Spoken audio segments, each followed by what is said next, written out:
Good evening, and thank you for joining me for another Boring Books for Bedtime. I hope tonight's selection provides all the boredom your busy brain needs to quiet down and let you get some sleep. Before we begin, I'd like to give a special shout out of thanks to some new members of our Patreon family, Brenda and Daniel. Thank you both so much for supporting this podcast. By becoming members of Patreon, you help us remain 100% listener supported and ad-free for everyone, and it's very much appreciated. If you're interested in supporting Boring Books for Bedtime and finding out more about the perks available to subscribers, including exclusive episodes heard nowhere else, you'll find a link to Patreon in the show description. You'll also find a link to buymeacoffee.com, where you can support us with a one-time tip, no subscription required. I hope you'll take a moment to check them out. Now, let's read and relax. Find a comfortable spot. Adjust your volume. Take a nice deep breath in. Let it out slowly. And off we go. Tonight, let's relax with more from a classic of science, The Principles of Chemistry by Dmitri Mendeleev, translated from the Russian by George Kamensky, ARSM, of the Imperial Mint, St. Petersburg, and member of the Russian Physico-Chemical Society. Edited by T.A. Lawson, B.Sc., Ph.D., Examiner in Coal Tar Products to the City and Guilds of London, Institute Fellow of the Institute of Chemistry. Published in 2 volumes by Longmans Green & Co., 39 Paternoster Row, London, New York, and Bombay. 6th edition, copyright 1897. In our previous 3 episodes from this work, we managed to get through the introduction, so let's pick up right where we left off with the actual work. Let's begin. The Principles of Chemistry, Volume 1, Chapter 1, on Water and its Compounds. Water is found almost everywhere in nature and in all 3 physical states.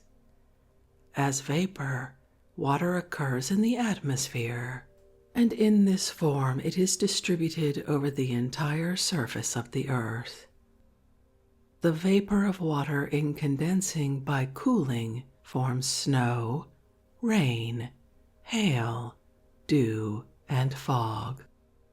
1 cubic meter, or 1 million cubic centimeters, or 1,000 liters, or 35.316 cubic feet of air, can contain at 0 degrees only 4.8 grams of water. At 20 degrees, about 17.0 grams. At 40 degrees, about 50.7 grams. But ordinary air only contains about 60% of this maximum. Air containing less than 40% is felt to be dry, whilst air which contains more than 80% of the same maximum is considered as distinctly damp.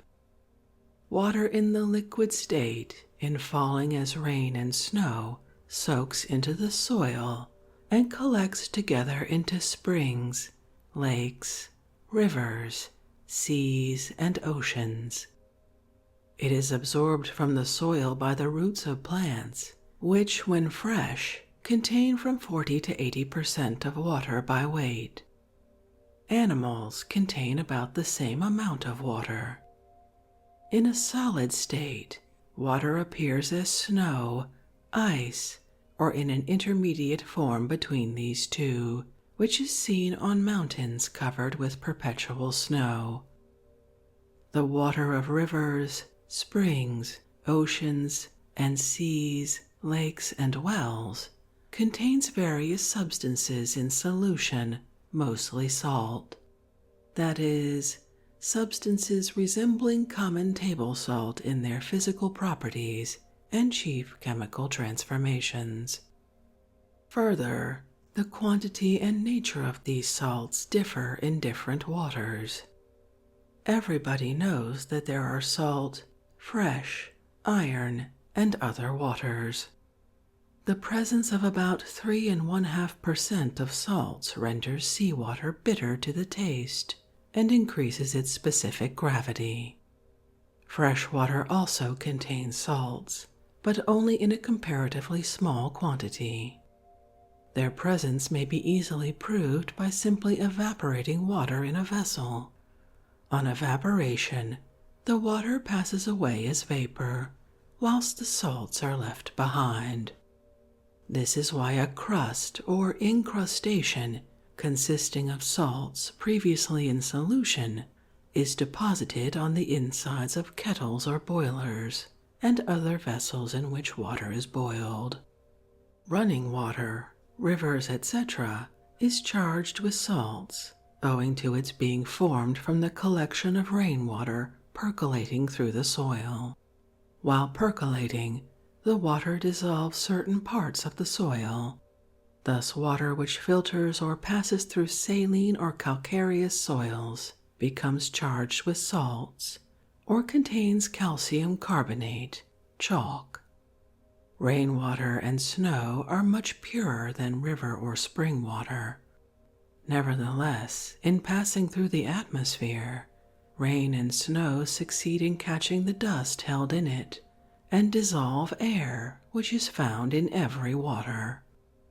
The dissolved gases of the atmosphere are partly disengaged as bubbles from water on heating, and water after long boiling is quite freed from them. In general terms, water is called pure when it is clear and free from insoluble particles held in suspension and visible to the naked eye, from which it may be freed by filtration through charcoal, sand, or porous stones, either natural or artificial, and when it possesses a clean, fresh taste.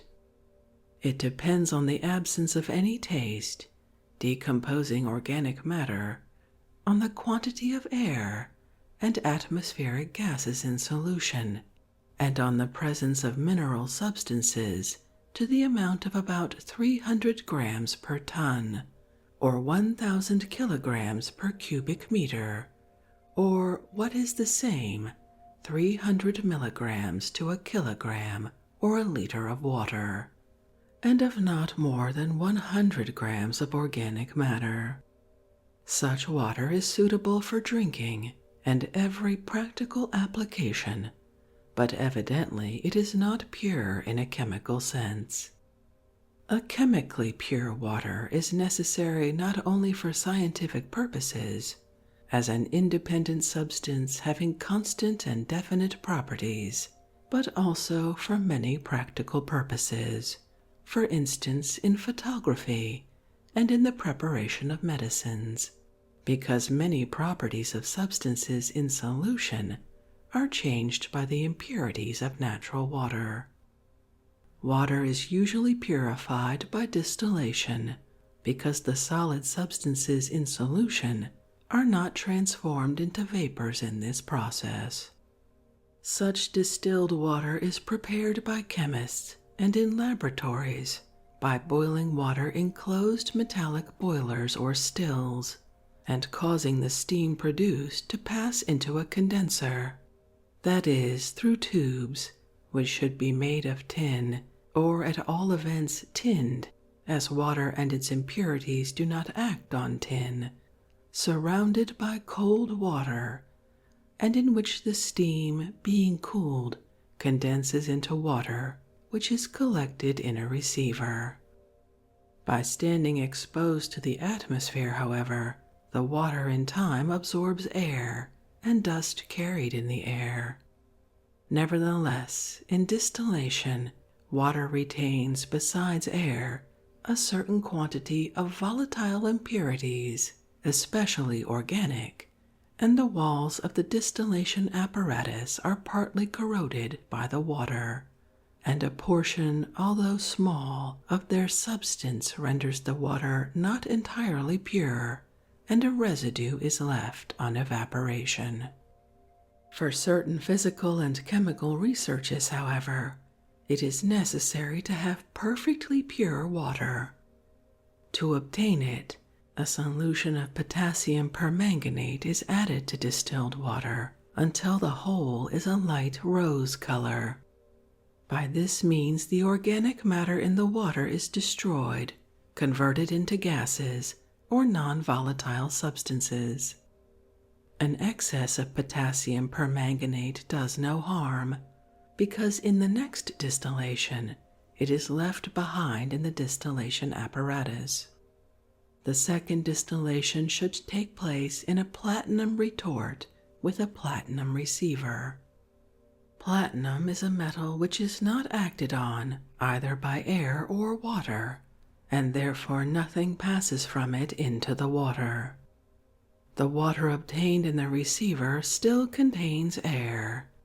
It must then be boiled for a long time, and afterwards cooled in a vacuum under the receiver of an air pump. Pure water does not leave any residue on evaporation, does not in the least change, however long it be kept, does not decompose like water only once distilled or impure, and it does not give bubbles of gas on heating, nor does it change the color of a solution of potassium permanganate. Water purified as above described has constant physical and chemical properties. For instance, it is of such water only that 1 cubic centimeter weighs 1 gram at 4 degrees Celsius, i.e., it is only such pure water whose specific gravity equals 1 at 4 degrees Celsius. Water in a solid state forms crystals of the hexagonal system, which are seen in snow, which generally consists of star-like clusters of several crystals, and also in the half-melted scattered ice floating on rivers in springtime.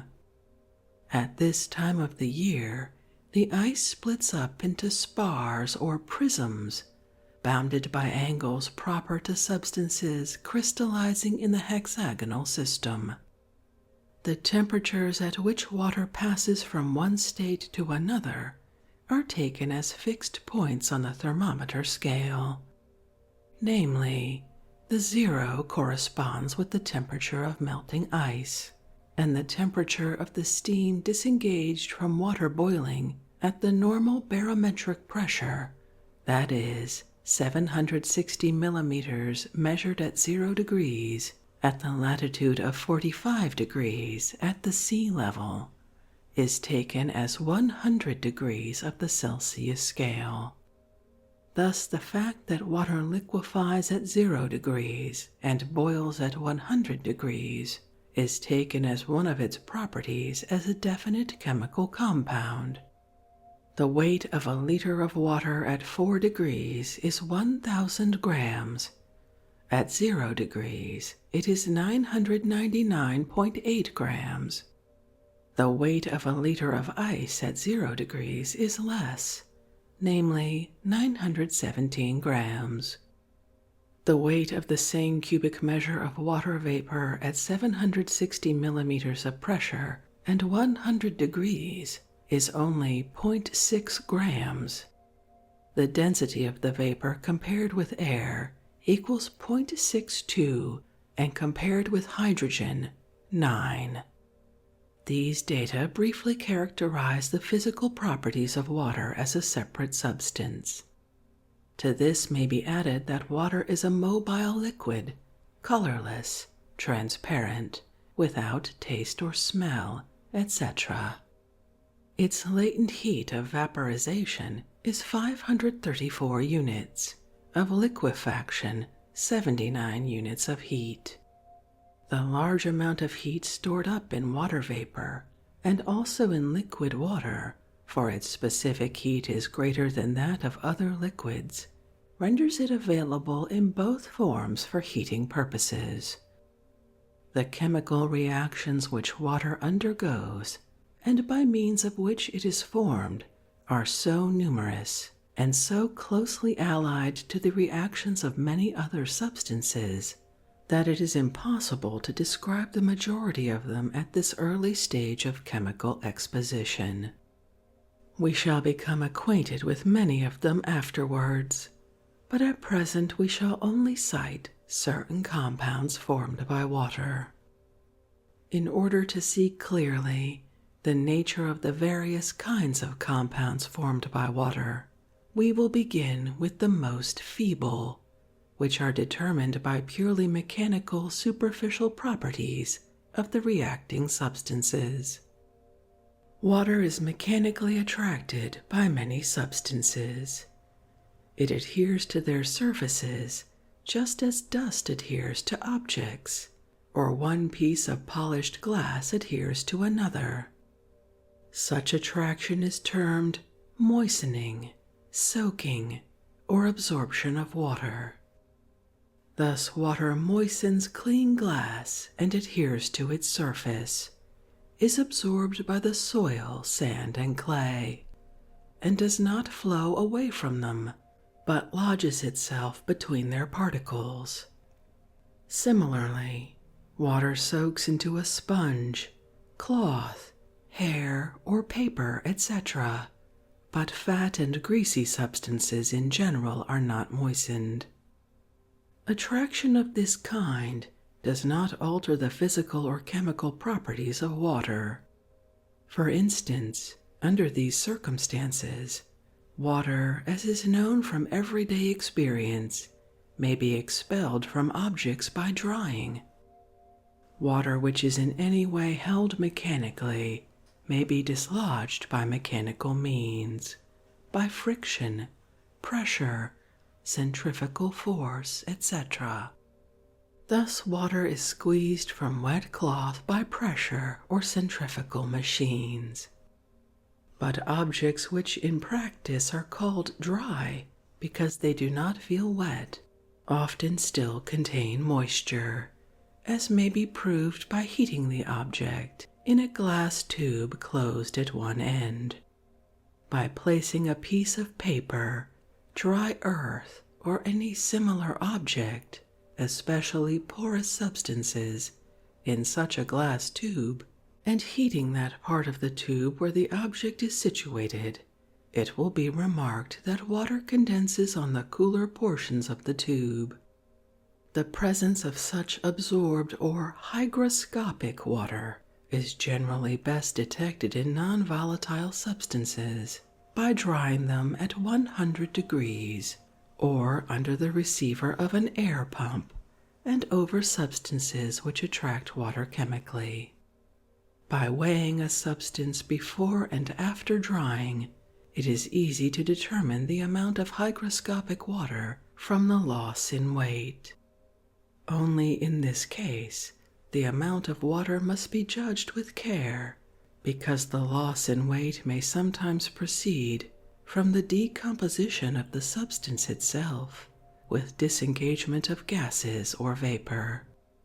In making exact weighings, the hygroscopic capacity of substances, that is, their capacity to absorb moisture, must be continually kept in view, as otherwise the weight will be untrue from the presence of moisture.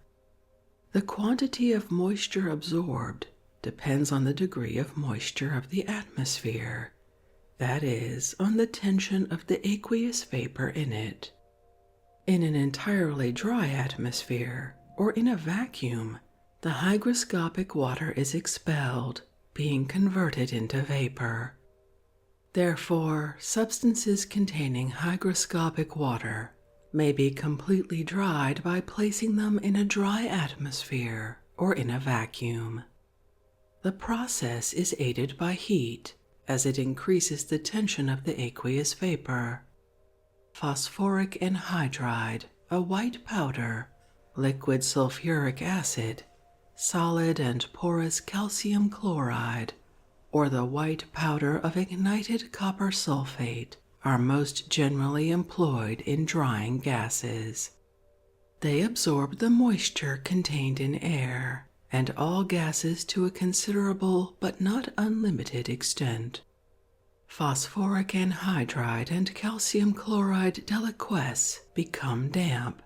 Sulfuric acid changes from an oily, thick liquid into a more mobile liquid, and ignited copper sulfate becomes blue, after which changes, these substances partly lose their capacity of holding water, and can, if it be in excess, even give up their water to the atmosphere. We may remark that the order in which these substances are placed above corresponds with the order in which they stand in respect to their capacity for absorbing moisture. Air dried by calcium chloride still contains a certain amount of moisture, which it can give up to sulfuric acid. The most complete desiccation takes place with phosphoric anhydride.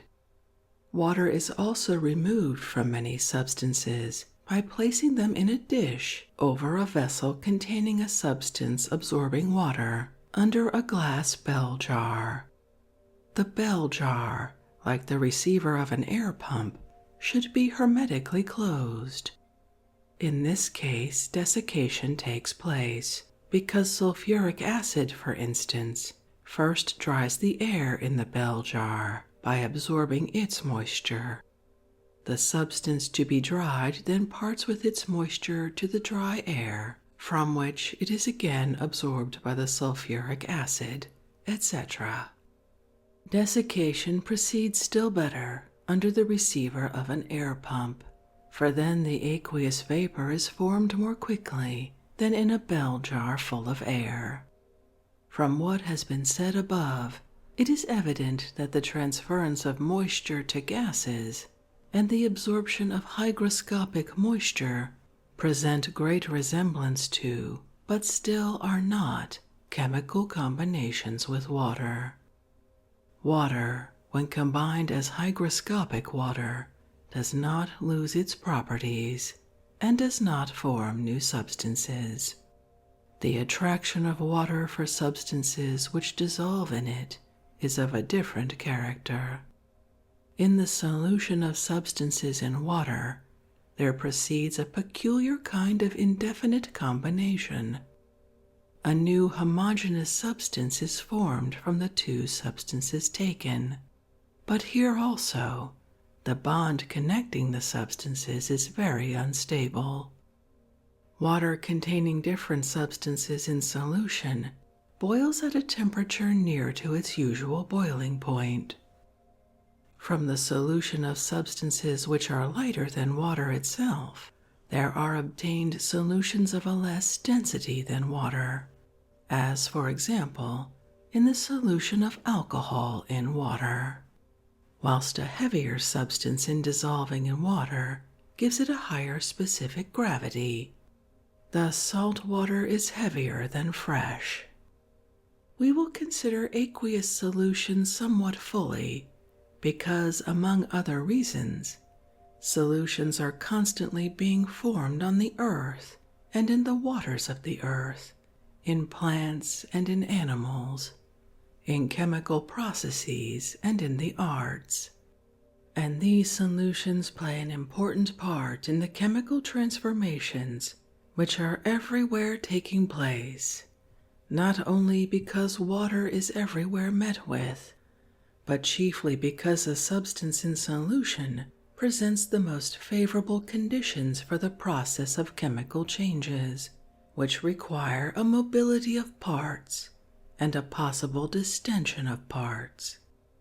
In dissolving, a solid substance acquires a mobility of parts, and a gas loses its elasticity, and therefore reactions often take place in solutions which do not proceed in the undissolved substances. Further, a substance distributed in water evidently breaks up, that is, becomes more like a gas and acquires a greater mobility of parts. All these considerations require that in describing the properties of substances, particular attention should be paid to their relation to water as a solvent. It is well known that water dissolves many substances. Salt, sugar, alcohol, and a number of other substances dissolve in water and form homogeneous liquids with it. To demonstrate the solubility of gases in water, a gas should be taken which has a high coefficient of solubility, for instance, ammonia. This is introduced into a bell jar or cylinder as shown in Figure 14, which is previously filled with mercury and stands in a mercury bath. If water be then introduced into the cylinder, the mercury will rise, owing to the water dissolving the ammonia gas. If the column of mercury be less than the barometric column, and if there be sufficient water to dissolve the gas, all the ammonia will be absorbed by the water. The water is introduced into the cylinder by a glass pipette with a bent end. The bent end is put into water, and the air is sucked out from the upper end. When full of water, its upper end is closed with the finger, and the bent end placed in the mercury bath under the orifice of the cylinder. On blowing into the pipette, the water will rise to the surface of the mercury in the cylinder owing to its lightness. The solubility of a gas like ammonia may be demonstrated by taking a flask full of the gas and closed by a cork with a tube passing through it. On placing the tube under water, the water will rise into the flask and begin to play like a fountain inside it. Both the rising of the mercury and the fountain clearly show the considerable affinity of water for ammonia gas, and the force acting in this dissolution is rendered evident. A certain period of time is required, both for the homogeneous intermixture of gases, diffusion, and the process of solution, which depends not only on the surface of the participating substances, but also on their nature. This is seen from experiment. Solutions of different substances heavier than water, such as salt or sugar, are poured into tall jars. Pure water is then very carefully poured into these jars through a funnel onto the top of the solutions, so as not to disturb the lower stratum, and the jars are then left undisturbed.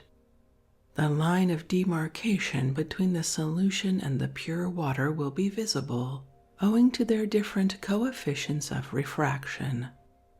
Notwithstanding that the solutions taken are heavier than water, after some time complete intermixture will ensue.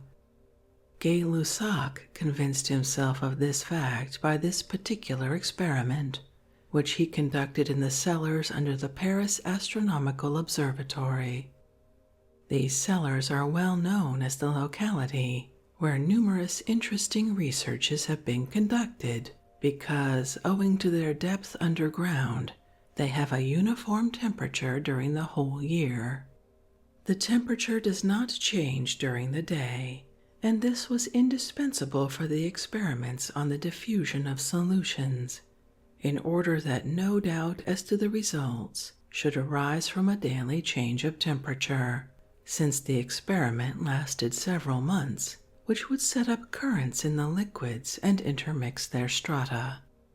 Notwithstanding the uniformity of the temperature, the substance in solution in time ascended into the water and distributed itself uniformly through it, proving that there exists between water and a substance dissolved in it a particular kind of attraction or striving for mutual interpenetration in opposition to the force of gravity. Further, this effort or rate of diffusion is different for salt or sugar or for various other substances. It follows, therefore, that a peculiar force acts in solution, as in actual chemical combinations, and solution is determined by a particular kind of motion, by the chemical energy of a substance, which is proper to the substance dissolved and to the solvent. Graham made a series of experiments similar to those above described, and showed that the rate of diffusion in water is very variable. That is, a uniform distribution of a substance in the water dissolving it is attained in different periods of time with different solutions. Graham compared diffusive capacity with volatility. There are substances which diffuse easily, and there are others which diffuse with difficulty, just as there are more or less volatile substances. 700 cubic centimeters of water were poured into a jar, and by means of a siphon or a pipette, 100 cubic centimeters of a solution containing 10 grams of a substance were cautiously poured in so as to occupy the lower portion of the jar. After a lapse of several days, successive layers of 50 cubic centimeters were taken from the top downwards, and the quantity of substance dissolved in the different layers determined. Thus, common table salt, after 14 days, gave the following amounts in milligrams in the respective layers, beginning from the top: 104, 120, 126, 198, 267, 340, 429, 535, 654, 766, 881, 991, 1090, 1187, and 2266 in the remainder, whilst albumin in the same time gave in the first 7 layers a very small amount, and beginning from the 8th layer, 10, 15, 47, 113, 343, 855, 1892, and in the remainder 6,725 milligrams. Thus the diffusive power of a solution depends on time and on the nature of the substance dissolved, which fact may serve not only for explaining the process of solution, but also for distinguishing one substance from another. Graham showed that substances which rapidly diffuse through liquids are able to rapidly pass through membranes and crystallize, while substances which diffuse slowly and do not crystallize are colloids, that is, resemble glue, and penetrate through a membrane slowly and form jellies, that is, occur in insoluble forms, as will be explained in speaking of silica. Hence, if it be desired to increase the rate of solution, recourse must be had to stirring, shaking, or some mechanical motion. But if once a uniform solution is formed, it will remain uniform, no matter how heavy the dissolved substance is, or how long the solution be left at rest, which fact again shows the presence of a force holding together the particles of the body dissolved and of the solvent. In the consideration of the process of solution, besides the conception of diffusion, another fundamental conception is necessary, namely that of the saturation of solutions. Just as moist air may be diluted with any desired quantity of dry air, so also an indefinitely large quantity of a liquid solvent may be taken, and yet a uniform solution will be obtained. But more than a definite quantity of aqueous vapor cannot be introduced into a certain volume of air at a certain temperature. The excess above the point of saturation will remain in the liquid state. The relation between water and substances dissolved in it is similar. More than a definite quantity of a substance cannot, at a certain temperature, dissolve in a given quantity of water. The excess does not unite with the water. Just as air or a gas becomes saturated with vapor, so water becomes saturated with a substance dissolved in it. If an excess of a substance be added to water, which is already saturated with it, it will remain in its original state and will not diffuse through the water. The quantity of a substance, either by volume with gases or by weight with solids and liquids, which is capable of saturating 100 parts of water, is called the coefficient of solubility or the solubility. In 100 grams of water at 15 degrees, there can be dissolved not more than 35.86 grams of common salt.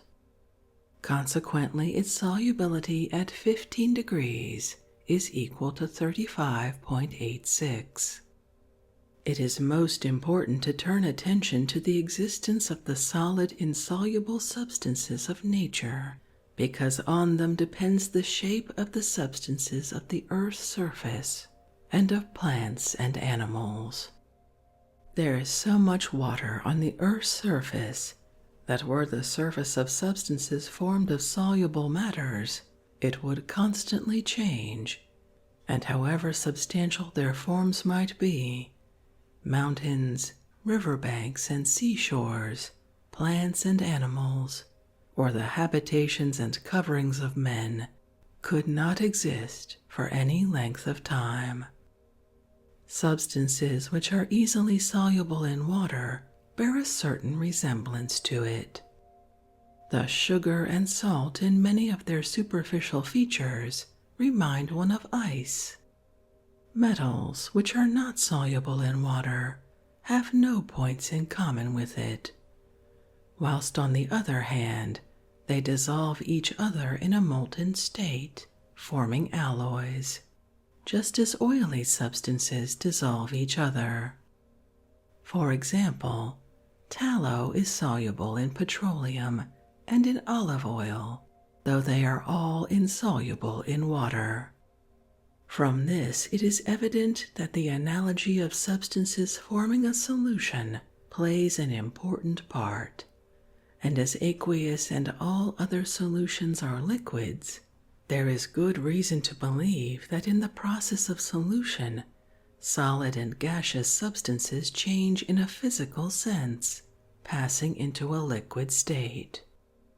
These considerations elucidate many points of solution, as, for instance, the variation of the coefficient of solubility with the temperature and the evolution or absorption of heat in the formation of solutions.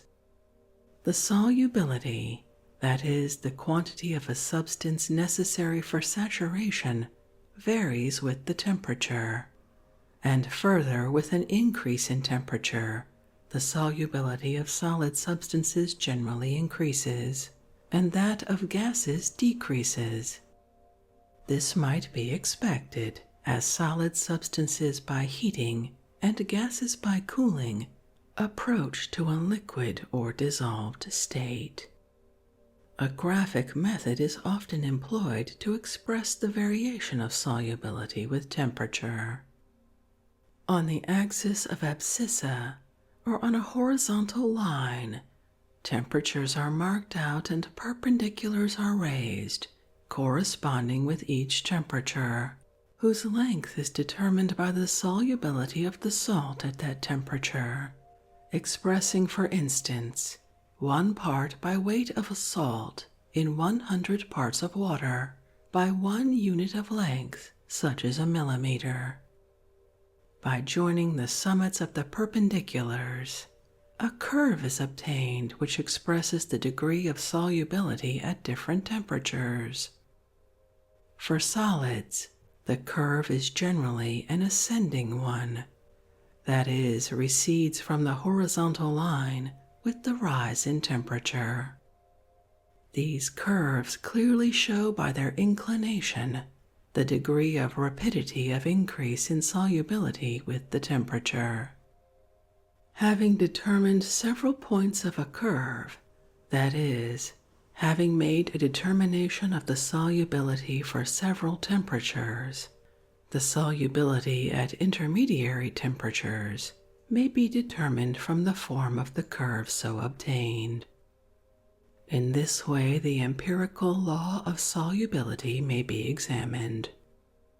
The results of research have shown that the solubility of certain salts, as for example common table salt, varies comparatively little with the temperature, whilst for other substances, the solubility increases by equal amounts for equal increments of temperature. Thus, for example, for the saturation of 100 parts of water by potassium chloride, there is required at 0 degrees 29.2 parts, at 20 degrees 34.7, at 40 degrees 40.2, at 60 degrees 45.7, and so on. For every 10 degrees, the solubility increases by 2.75 parts by weight of the salt. Therefore, the solubility of the potassium chloride in water may be expressed by a direct equation. A equals 29.2 plus 0.275 T, where A represents the solubility at T degrees. For other salts, more complicated equations are required. For example, for nitre, A equals 13.3 plus 0.574 T plus 0.01717 T squared plus 0.000036 T cubed, which shows that when T equals 0 degrees, A equals 13.3. When T equals 10 degrees, A equals 20.8, and when T equals 100 degrees, A equals 246. Curves of solubility give the means of estimating the amount of salt separated by the cooling to a known extent of a solution saturated at a given temperature.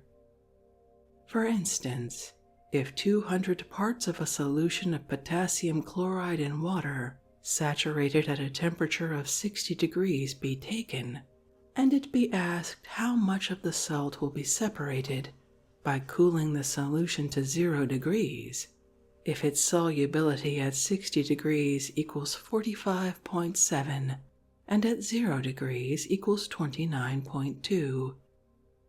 The answer is obtained in the following manner. At 60 degrees, a saturated solution contains 45.7 parts of potassium chloride per 100 parts by weight of water. Consequently, 145.7 parts by weight of the solution contains 45.7 parts, or by proportion, 200 parts of weight of the solution contain 62.7 parts of the salt. The amount of salt remaining in solution at 0 degrees is calculated as follows. In 200 grams taken, there will be 137.3 grams of water.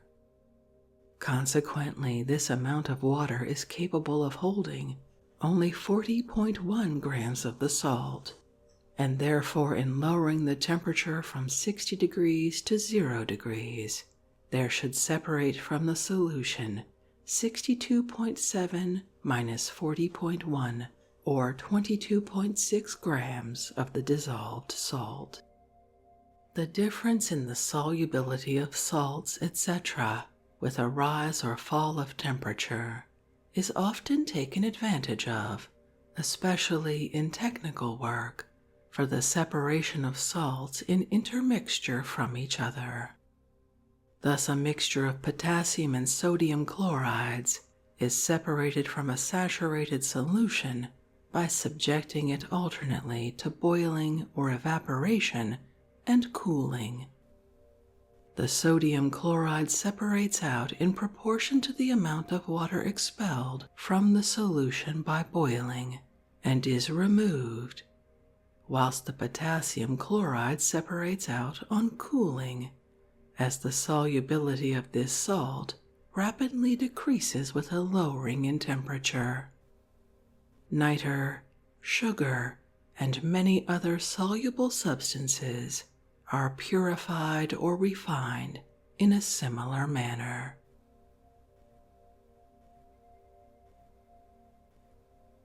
And that seems as good a place as any to end this evening's reading from The Principles of Chemistry by Dmitri Mendeleev. Once again, I wonder how much better I would have done in chemistry if this had been my textbook, because he has a marvelous way of explaining basics. I hope you enjoyed that as well. If you'd like to read this seminal work of science for yourself, as always, you'll find a link to a free ebook from Project Gutenberg in the show description.